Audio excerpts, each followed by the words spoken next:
Yo, what's up guys? Welcome back. In today's video, we're gonna talk about the most powerful or the truth about PS4, and this is something that a lot of people are telling me, or this is something that a lot of people don't know about, and but I see a few people who knows and understands this principle. And in today's video, we are going to talk about it because I think it's something that needs to be said. And yeah, today's video we're gonna talk about the truth about PS4, and we will find out the truth about PS4 basically in today's video. But before that, let's talk about the sponsors of today's video.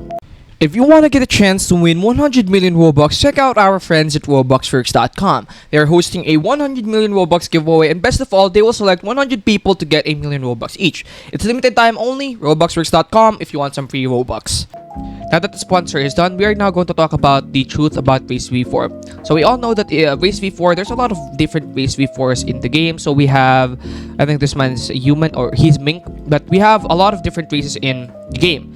So right now in the game, there's 6 races: cyborg, ghoul, human, rabbit or mink, fishman or shark, and angel or skypian. And all those 6 races are very overpowered, and I have made a couple of tier lists on it already.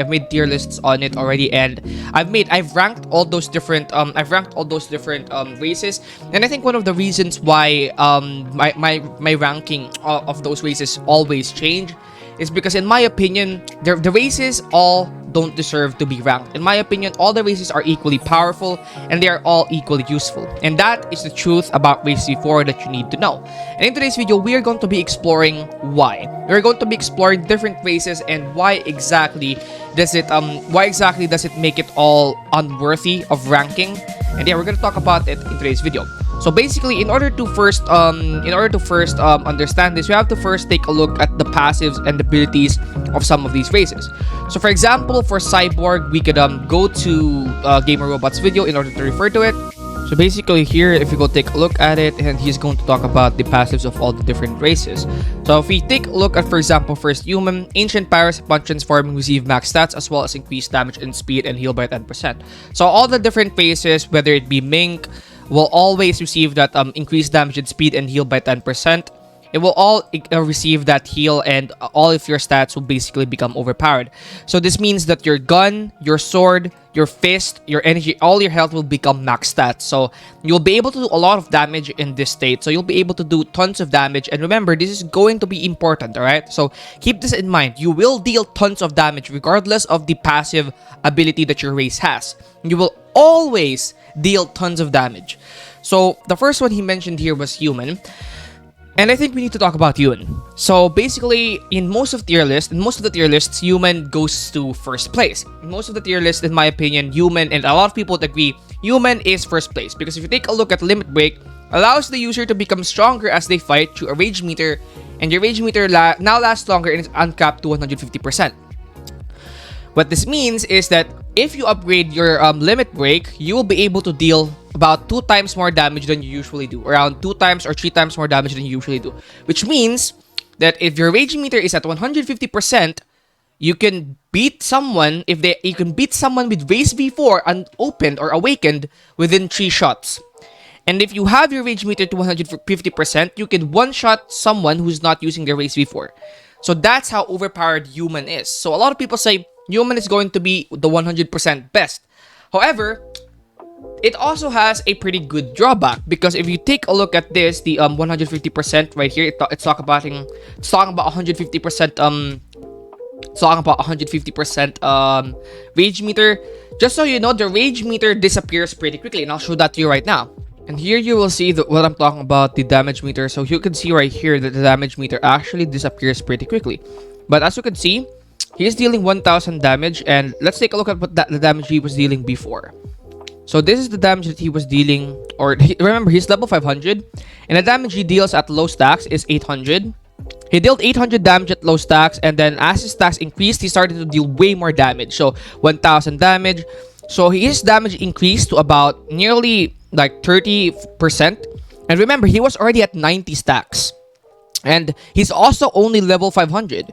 So imagine if he's max level. Remember, he's only level 500. And look at how much his damage is increasing. So at around 60 stacks, let's take a look. 834. So at around 60 stacks, it was 834. Let's see how much damage he would do at around 130. So he did around 1000 damage at around close to max stacks. So yeah, he would deal about close to 2 times more damage if, and remember, he's level 500 only. So you will deal a lot more damage if you have if you have higher level and higher stats.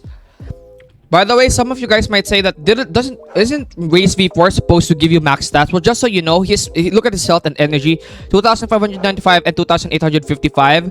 This means that this is probably a nerfed version of Race V4, because you can see that he didn't get that much damage, or he didn't take that much he didn't get like if he does have max stats, it's supposed to be at around 12,000, right?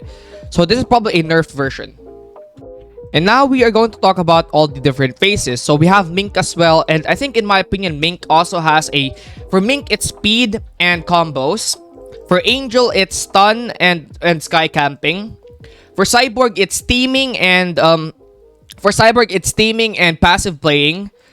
And for Shark, it's defensive playstyle. And for Ghoul, it's for teamers, and in my opinion, Ghoul is also pretty good for 1v1s. Ghoul is good for teamers, good for 1v1s. Ghoul is good overall. And if you guys haven't seen basically what I'm talking about yet, the power of Race V4 depends on your playstyle. The full power of Race V4 depends 100% on your playstyle. So let's say, for example, alright, a Mink user could be overpowered because he has tons of speed. So let's say, for example, you're a Mink user and you have a powerful one-shot combo. So if you're a Mink user and you have a powerful one-shot combo, and just remember, if you're a Mink, if you have Race V4 activated, you'll receive max stats on everything, including gun and fruit. So that means you would deal nearly twice more damage because you have gun with damage and you have fruit with damage. So let's say, for example, you do a Do combo against an enemy.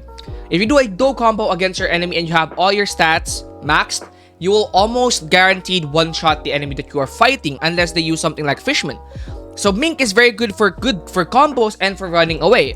Angel is good for sky camping. Angel is good for grinding. Angel is good for 1v1s as well. Angel is also pretty balanced, but it's best for sky camping. Cyborg is nearly the best for teamers. And the reason for this is Cyborg has this ability called Aftershock that applies an electrifying effect that disables opponents' instinct and ability temporarily. And if the upgraded version of this, the electrifying effect becomes stronger and lasts longer. And also, if you have energy control, the damage dealt now changes nearby enemies through orbs and allow the user to super jump. And if you have upgraded version, the effect of chain damage increases, super jump now deals damage, and no longer requires instinct to be enabled. So it's pretty good for teamers. It also still has its ability to be defensive, so it's also pretty balanced and pretty good for teamers. Shark is just the best for teamers. Shark is pretty much the best for if you want to have a playstyle that basically, if you want a playstyle that allows you to become tanky as heck and survive any one-shot combo, use Shark. You'll survive practically every one-shot combo, unless they're using Human. With Human, you could get one-shot comboed by anything, but the rest you could survive if you have Shark. Now, Ghoul is also pretty overpowered because it has a 40% cooldown with its ability, and it also has a Blood Siphon, which the Blood Siphon is you have lifesteal, and Domain Expansion adds a dark field that blinds enemy and negates health regen, so enemies won't be able to regen their health. Sorry, my dog is knocking on my door. He wants to get inside. Wait. My dog wants to get inside, but I'm making a video, so we'll talk to him later. Right, so now that that's done, let's go talk about it a little bit more in detail. So like I said, all the different phases are pretty overpowered, but I'll be making a different video about each playstyle. Let's say, for example, a defensive playstyle. We will make a video about that. An aggressive playstyle, we'll make a video about that. I'll be making tons of videos about the different playstyles that we have. And yeah, we will make a ton of video about the different playstyles that we have. And we will go talk about it in that video because I want to cover all the different playstyles in more detail so that you would be able to finally figure out which playstyle you want the best. If you have any video suggestions, comment it down below. And also, the giveaway is going to be starting soon in the Discord. So don't forget to like and subscribe. Peace out, everybody, and I'll see you guys in the next one.